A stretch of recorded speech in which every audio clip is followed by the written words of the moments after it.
अतीत में निर्जन। समय का कोई पता नहीं चल रहा है। आसपास कैसा वातावरण है उसका भी कोई बोध नहीं रहा। देश और काल का अतिक्रमण करते हुए कोई अनुभव हो रहा है। दृश्य उभर रहा है। जंगल है, बहुत घना नहीं है, अत्यंत विरल भी नहीं है। उस जंगल में समुद्र की तरंगों की आवाजें आ रही थीं। लहरों की गूंज का स्वर ऊंचा नहीं था। लहरें बहुत शांत संगीत की सी ध्वनि करती उठ रही थीं। सामने ही ज्योतिर्लिंग है। वहां मंदिर या छत जैसी कोई रचना नहीं है। आचार्य श्री अपने आप को विग्रह के पास खड़ा देख रहे हैं। जिस रूप में अभी है उससे भिन्न चेहरे पर घनी दाढ़ी मूछें हैं। सिर पर जटाएं और वेश भी सन्यासी का। गेरुआ वस्त्र पहने वे शिव की आराधना कर रहे हैं। देखते ही देखते दिन बीत जाता है। कई दिन बीत गए, हफ्तों और महीनों बीत गए। सेवा करते करते सन्यासी के मन में वहाँ एक कुटिया बनाने का विचार आता है। वह कुटिया बनाने लगते हैं। ज्योतिर्लिंग पर छाया के लिए बनी छोटी सी कुटिया के बाद एक झोपड़ी बनाई। उसमें सन्यासी ध्यान करते और ज्योतिर्लिंग के दर्शन के लिए आने जाने वालों को उपदेश देते दिखाई देते हैं।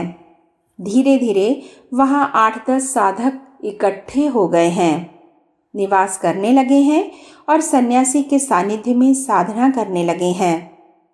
अभिषेक संपन्न हुआ महात्मन, उसी पुजारी की आवाज सुनाई दी और आचार्य श्री उस दृश्य से वापस लौटे। सन्यासी के साथ तादाद में इतना जुड़ गया था कि उन्हें अपने आप में लौटने में कुछ समय लगा। अभिषेक के बाद प्रसाद आदि लेकर वे वापस लौटे। उनके मन में रामेश्वर का इतिहास जानने की इच्छा प्रबल हो उठी थी।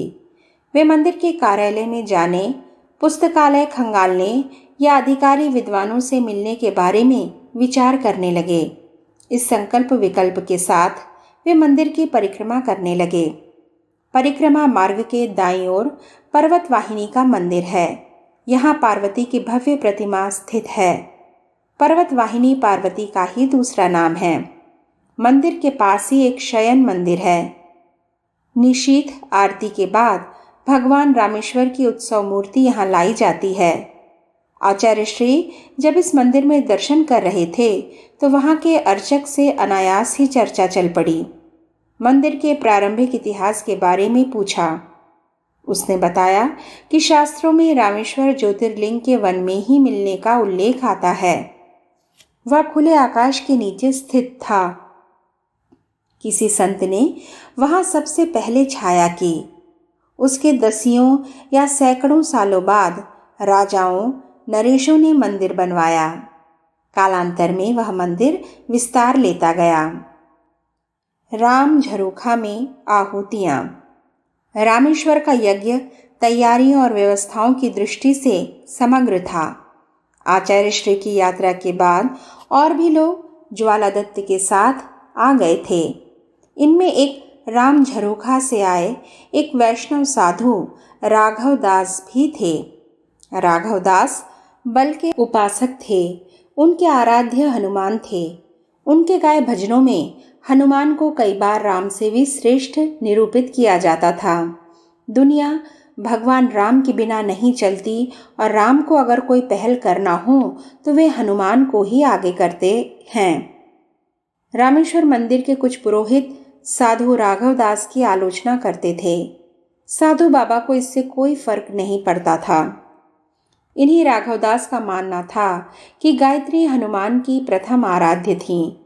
उन्हीं के अनुग्रह से हनुमान को अपने इष्ट राम का पता चला था। जब उन्हें पता चला कि रामेश्वरम में गायत्री महायज्ञ की योजना बन रही है तो वे आगे आए। उन्होंने कहा कि राम का बोध कराने वाली गायत्री का अग्निहोत्र आराधन उन्हीं के स्थान पर होना चाहिए। जिस जगह यज्ञ हो रहा था वह राम झरोखा कहा जाता है।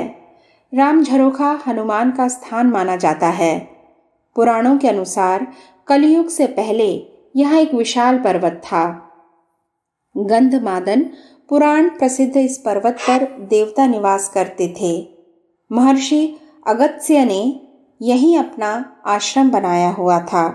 पौराणिक उल्लेखों के अनुसार कलयुग शुरू हुआ तो गंधमादन पुराण प्रसिद्ध इस पर्वत पर देवता निवास करते थे। महर्षि अगस्त्य ने यहीं अपना आश्रम बनाया हुआ था। पौराणिक उल्लेखों के अनुसार कलयुग शुरू हुआ तो गंधमादन पर्वत पाताल में चला गया।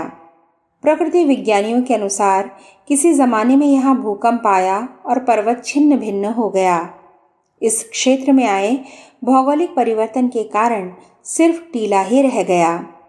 रामायण और अन्य राम कथाओं में इसी पर्वत पर राम की सेनाओं के इकट्ठे होने का उल्लेख है। अब तो उस जगह एक मामूली टीला है। उस पर ऊपर तक जाने की सीढ़ियां बनी हैं। मंदिर में भगवान के चरण चिन्ह हैं। कहते हैं कि इस टीले पर चढ़कर हनुमान ने लंका की दूरी का अनुमान लगाया था। लंका आक्रमण के समय भगवान ने यहीं बैठकर अपनी सेनापतियों से लंका पर आक्रमण की योजना बनाई थी। साधु राघवदास के पास 8-10 शिष्यों का अच्छा समूह था। राम झरोखे में यज्ञ का निर्धारण होने के बाद वह पूरी टीम काम में लग गई। रामेश्वर के और साधक पहले से ही काम कर रहे थे। मिले जुले प्रयत्नों से गायत्री महायज्ञ संपन्न हो गया। 3 दिन के कार्यक्रम में 2-2.5 हजार लोगों की संख्या ज्यादा नहीं होती। संख्या कम ही थी, लेकिन महत्वपूर्ण बात यह थी कि रामेश्वर के विद्वज्जन अपनी तरह से अलग ही ढंग का और आक्रामक सा विरोध कर रहे थे। स्त्रियों और शूद्रों को गायत्री का अधिकार देने, मंत्र का जोर से उच्चारण करने और स्थानीय पंडितों को यज्ञ में नहीं बुलाने जैसे मुद्दे भी शामिल थे। इन बातों का यथोचित समाधान कर दिया गया। पंडितों ने इस बात पर बवाल मचाया कि उन्हें राम को भी आरोपों के घेरे में खड़ा करने वाला बता दिया। यह आरोप लंका विजय के बाद भगवान के वापस आने और ब्रह्म हत्या के पाप से मुक्त होने के लिए प्रायश्चित करने की व्यवस्था को लेकर था। व्यवस्था उस समय के आचार्यों ने ही दी थी। आचार्य श्री ने अपनी ओर से लाख सफाई दी कि वह टिप्पणी वर्तमान आचार्यों को लेकर नहीं थी। उस समय के शास्त्रीय उल्लेखों का ही वर्णन किया था। पंडितों ने इस तर्क को नहीं माना था। वे कह रहे थे कि आचार्य श्री अपनी बात के लिए अफसोस जताएं, तभी कोई रास्ता निकल सकता है, वरना वे महायज्ञ में बाधा उत्पन्न करेंगे। इन संवादों का जिक्र चलने पर साधु राघवदास ने चुटकी ली। कहा कि उस जमाने में भी यहाँ के पंडितों ने एक धर्म सम्मत काम को पाप बताया था। अब एक ऊटपटांग बहाने वे यज्ञ का विरोध कर रहे हैं। आचरण तो उनका वही है। कहते कहते बाबा आवेश में आ गए। उन्होंने आचार्य श्री से कहा, आप परवाह मत कीजिए। ये लोग यज्ञ में विघ्न उत्पन्न करेंगे तो हमारी सेना उन्हें देख लेगी। हनुमान बाबा के यह सेवक किस दिन काम आएंगे। आचार्य श्री ने कहा कि हमें झगड़ा नहीं करना है, बातचीत से ही समाधान निकल आए तो अच्छा। वे पंडितों की शर्त के अनुसार अपनी नहीं कही हुई बातों के लिए क्षोभ व्यक्त करने को तैयार हो गए थे। आपत्ति करने वालों को इस तरह का संदेश भिजवाया गया। उन्हें लगा कि दबाव काम कर रहा है। अगली शर्त यह जोड़ दी कि यज्ञ का संचालन भी हमें ही सौंपा जाए। जिस तरह हम लोग कहें उसी के अनुसार व्यवस्था की जाए। आचार्य श्री को लगा कि क्षोभ जताने से समाधान नहीं होने वाला। स्थानीय पंडित पूरे आयोजन पर ही अधिकार करना चाहते हैं। यह कहें कि उसे अपने निहित स्वार्थ के लिए उपयोग करना चाहते हैं। उन्होंने उत्तर भिजवाया कि अब कोई समझौता नहीं होगा। पंडितों ने धमकी दी कि वे यज्ञ का सक्रिय विरोध करेंगे। साधु राघवदास के शिष्यों ने अपनी तैयारी की खबर भिजवा दी थी। यह संकेत कर दिया था कि किसी तरह का उपद्रव किया तो उसका प्रतिकार होगा। पंडितों के पास मुकाबला करने की सामर्थ्य नहीं थी। उन्हें राघवदास के चेलों के बारे में अच्छी तरह मालूम था कि मुकाबला हुआ तो वे लोग 19 ही ठहरेंगे। उन्होंने दूसरा रास्ता अपनाया। यज्ञ स्थल के बाहर सत्याग्रह की धमकी दी। कहा कि जितने दिन यज्ञ चलेगा उतने दिन तक आयोजन स्थल के बाहर धरना देकर बैठेंगे। कहे अनुसार वे लोग धरना देकर बैठे भी। उस समय साधु राघवदास ने एक विचित्र समाधान निकाला। धरना देने के समय तक उन्होंने कोई पहल नहीं की। विरोध करने वालों ने अपना शामियाना लगा लिया था। उसके नीचे विष्णु स्वरूप शर्मा, बोधलिंगम, रामस्वामी शास्त्री और गौरांग प्रभु ने उपवास शुरू किया।